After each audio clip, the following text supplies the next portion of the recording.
Hello friends, पेट का ये वाला हिस्सा जिसको हम लोग मम्मी टमी भी कहते हैं, वो ऐसे पाउच सा बन जाता है। तो उसको किस तरीके से ठीक कर सकते हैं, साथ ही अपने शोल्डर पे जो फैट है, यहाँ पे फैट है, उसको भी हम लोग ठीक कर सकते हैं डिटेल वो भी।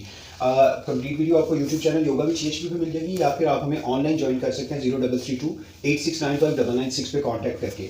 सो आप क्या करेंगे कि इस तरीके से आपने लेट जाना है ज़मीन पे, और यहाँ पे इस तरीके से लेटते हुए अपनी पूरी यहाँ पे शिफ्ट कीजिएगा वेट को, और यहाँ पे आपने सिंपल सा यहाँ पे अपने दोनों हाथों को रख लेना है और सिंपल सा आगे 1 2। आपका पूरा जो फोकस है वो आपके कोर मसल्स पे आना चाहिए, ये मूव करने चाहिए।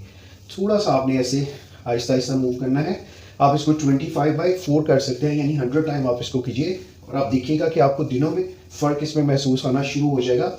आप हमें ऑनलाइन भी ज्वाइन कर सकते हैं ताकि आप लाइव सेशन हमारे साथ ले सकें डेली बेसिस पे। Thank you very much for watching the video. इस तरह की और वीडियोज़ को देखने के लिए हमें फॉलो कीजिए और बाकी लोगों तक ज़रूर इन्फॉर्मेशन